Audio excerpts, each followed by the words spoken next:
Welcome to another Drittes Jahrtausend interview, this time with Mr. John Shipton, father of Julian Assange, the journalist and the political prisoner of the so-called free Western world.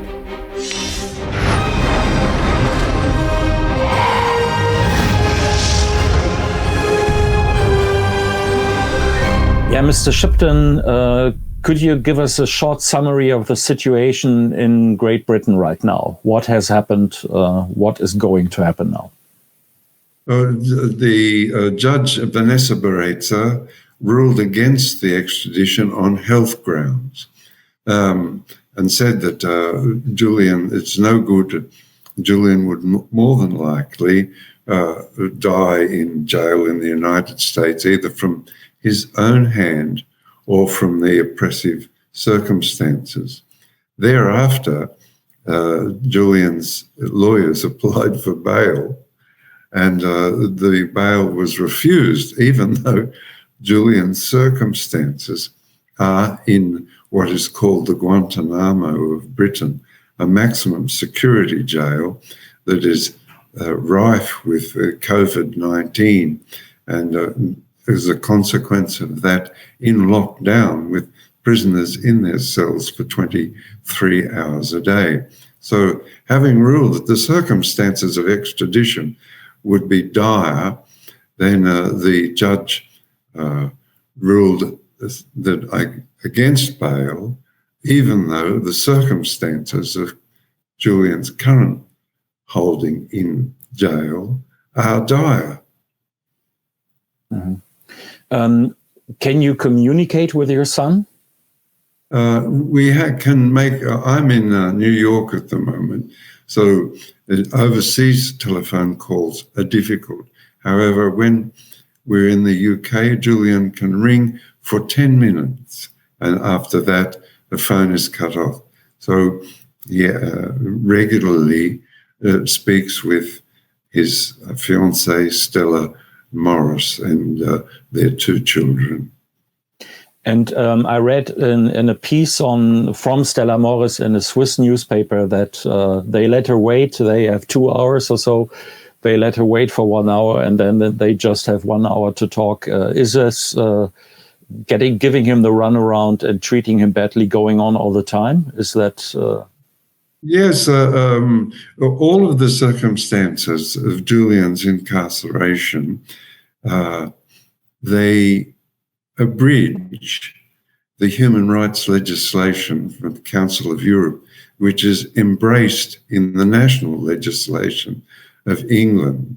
They abridge that. So they under the human rights legislation of Europe, the circumstances of Julian's incarceration are considered torture. And so we proceed along those lines.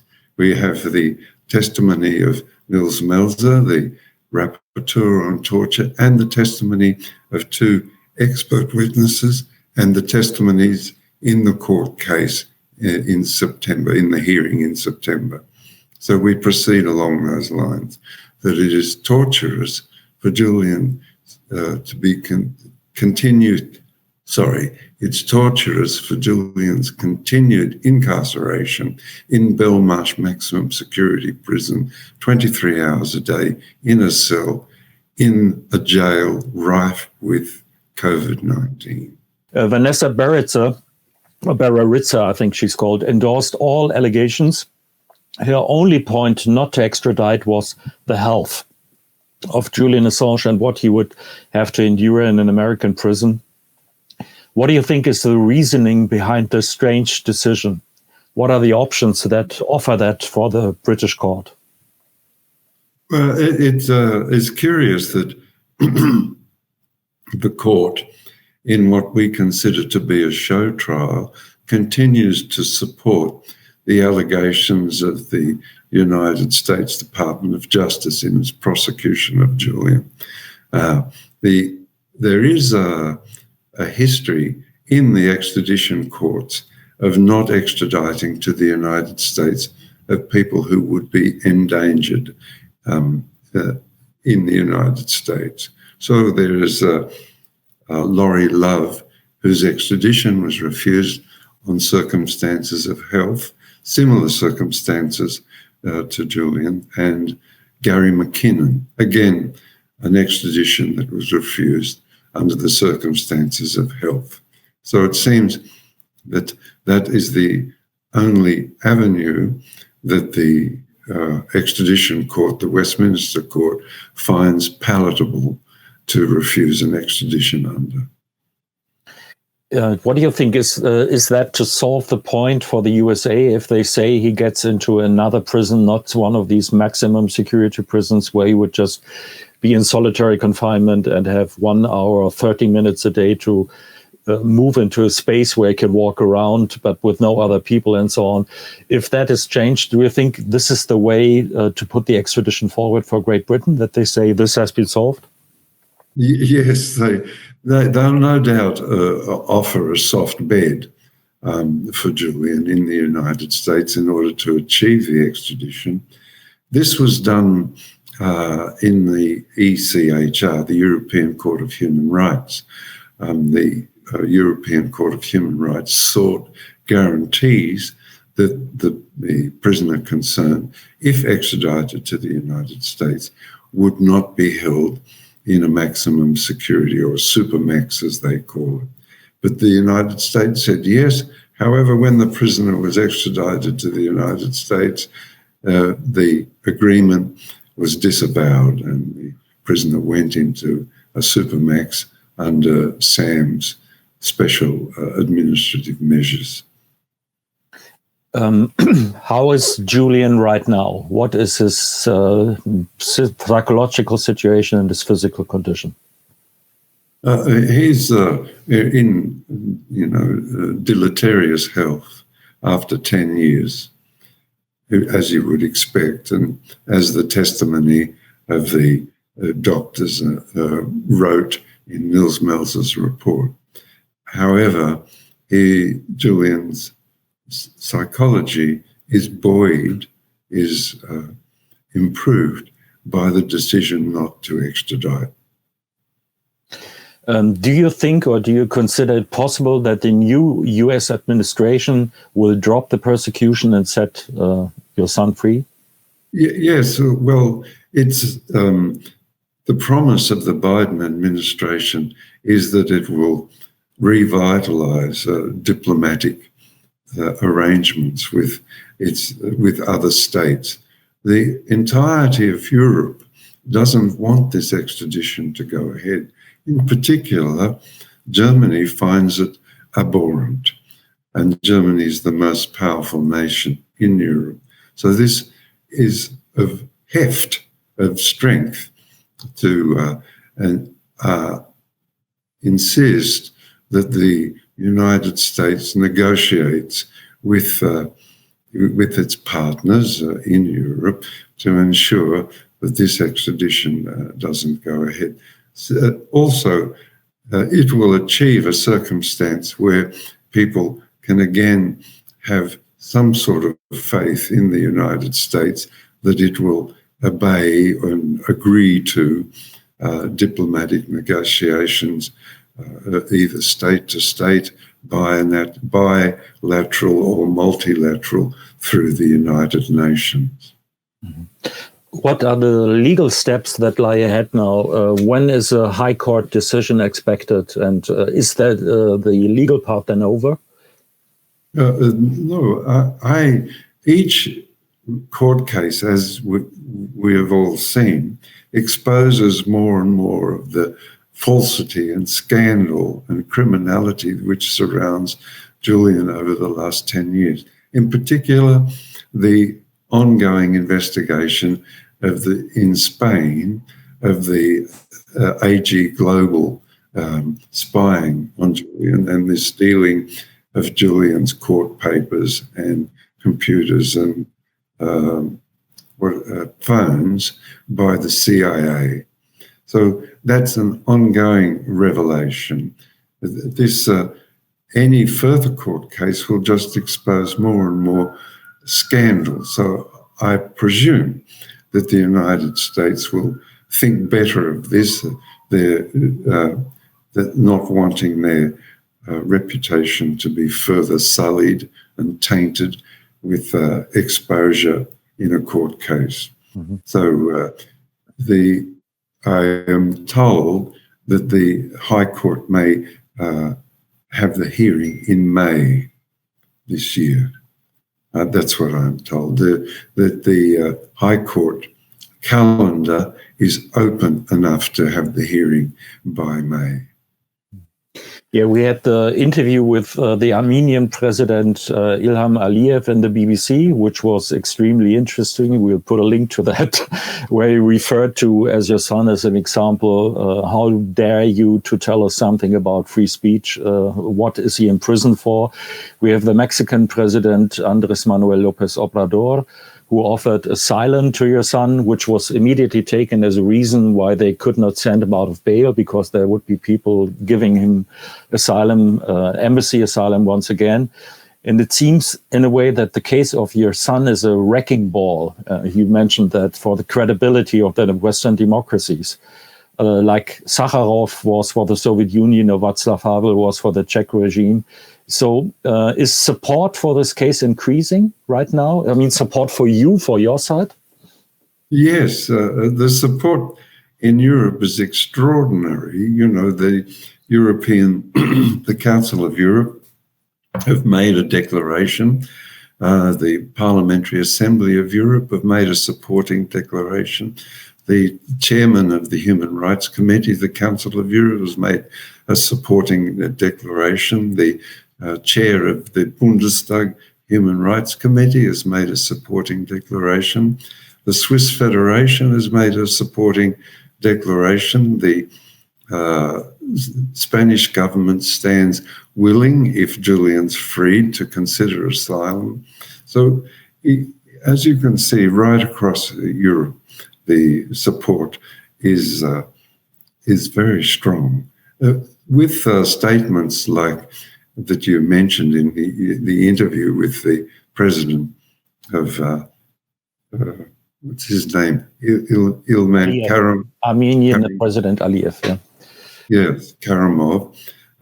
This echoes around the world and is used as further evidence of the weakness of judicial administration in the United Kingdom. I feel sure that the United Kingdom doesn't want a reputation equivalent of Sweden's in the administration of law and justice. Whereas we've seen Sweden, which used to be held as a model, is now their administration of justice is questioned, and throughout Europe, countries, say for example Germany, Finland, and Norway, are concerned about the way Sweden administers its justice. Well, one would think that the United Kingdom doesn't want a similar circumstance, particularly as the City of London writes $1 trillion per annum in loan contracts, which sometimes have to be adjudicated, and having a reputation of a tainted judiciary in the adjudication of contracts worth billions of dollars is not at all helpful. The case of your son is a fundamental case of freedom of the press and democracy. The question is, why do the government of United States and Great Britain act this way? Why is your son so dangerous to them? Well, it's 10 years ago now, and it's sort of like a different epoch, as time seems to have speeded up and carried us along into another epoch entirely. So it's really curious as to why this prosecution and persecution continues.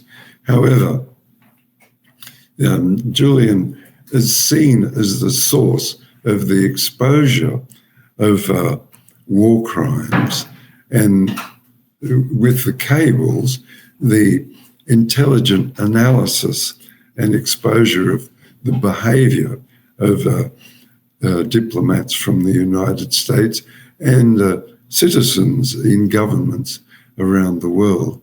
So this is uncomfortable, particularly, for example, Dilma Rousseff's telephone being bugged, or Angela Merkel's personal telephone being bugged by the United States.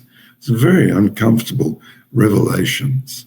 So I assume under those circumstances, they wish to destroy Julian as an example to anybody else who's attempted to go along the path that Julian followed.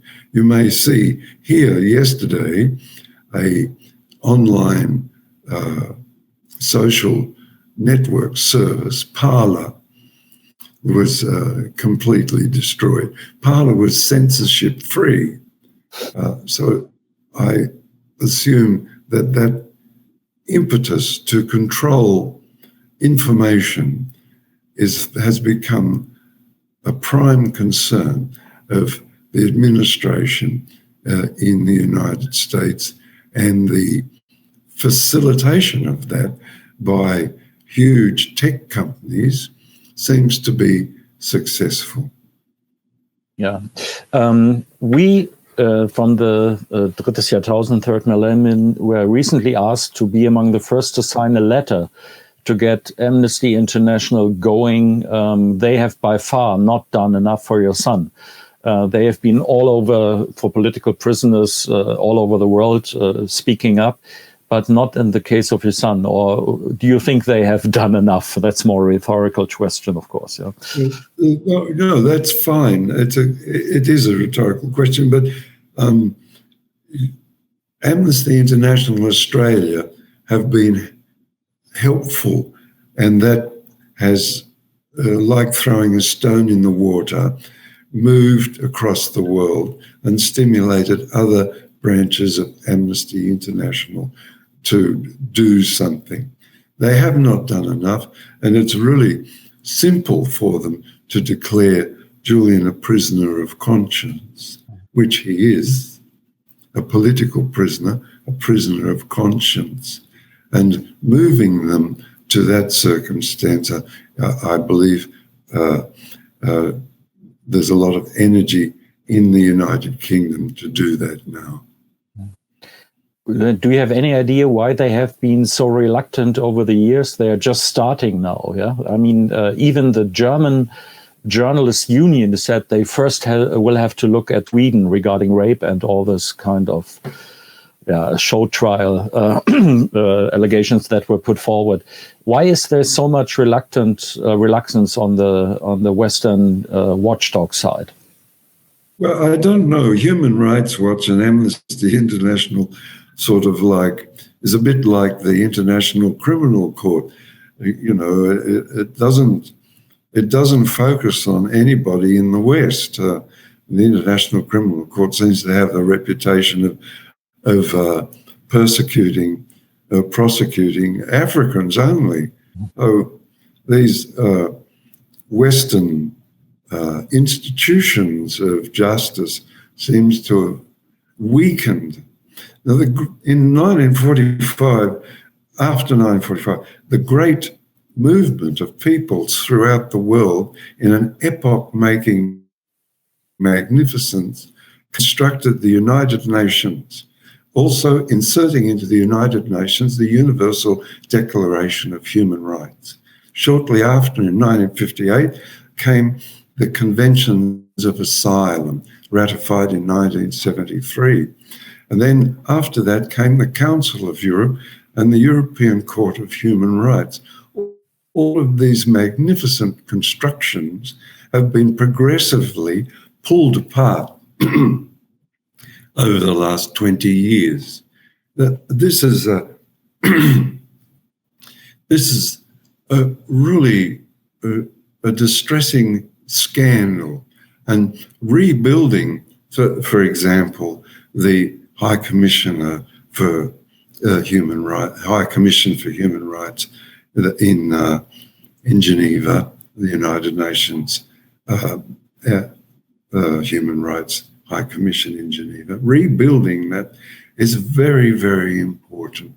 And all of the states of Europe have to, must actually, I don't like the word must because, it's uncomfortable, but must rebuild the strength of the Council of Europe, the European Court of Human Rights, and assist to give strength to the United Nations, which brings civilized discourse between nations rather so that they can explore their interests and make arrangements outside of warfare and proxy wars to engage their interests, in diplomatic ways rather than brutal collapse into barbarity, which has happened over the last 20 years. Yeah, I recently listened to our radio station here from the area of Berlin-Brandenburg, and they had stated that the American allegations were that Julian Assange hacked the CIA and he helped Snowden and others to hack that. I think, or maybe you can tell me, because this was on the news, and I think it's completely wrong. Yeah? But maybe you can answer that. Well, in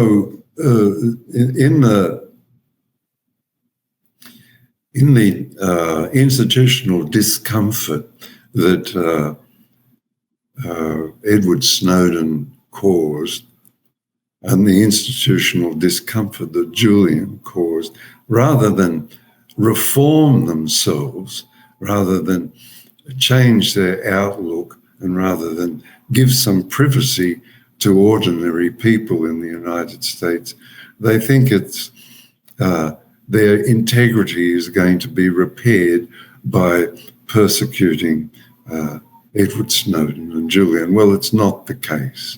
The collapse of moral authority in the West has continued unabated, and now it's really difficult to get populations to support government policy because the populations don't know what is true and what to believe, because the common news service or mass media carriers have just taken government statements or statements of interested parties at face value and propagated them to the public. As a consequence, for example, the creation of the Universal Declaration of Human Rights and the creation of the United Nations and the Council of Europe by those nations, those very nations that are now disavowing their responsibility to their own creations. These are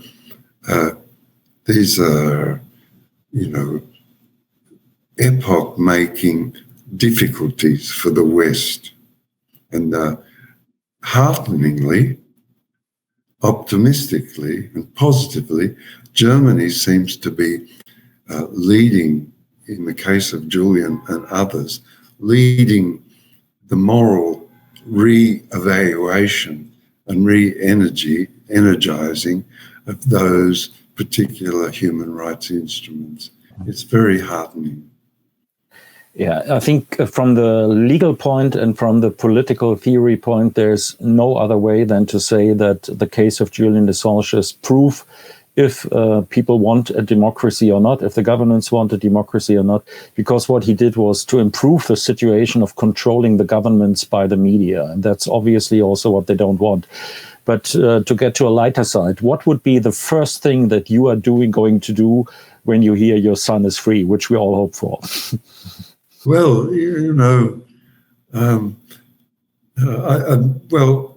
I have an obligation because Julian will need a year or so in convalescence, and to remake his relationship with his young children.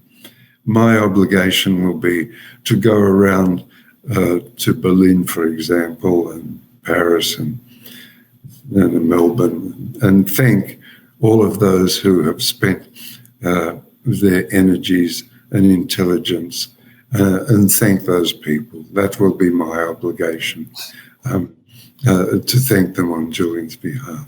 But the first thing I do will, of course, just go and say to Julian, well, welcome home. That's all. Yeah. Will that be in Australia? Would he go to Australia if he has the free? I think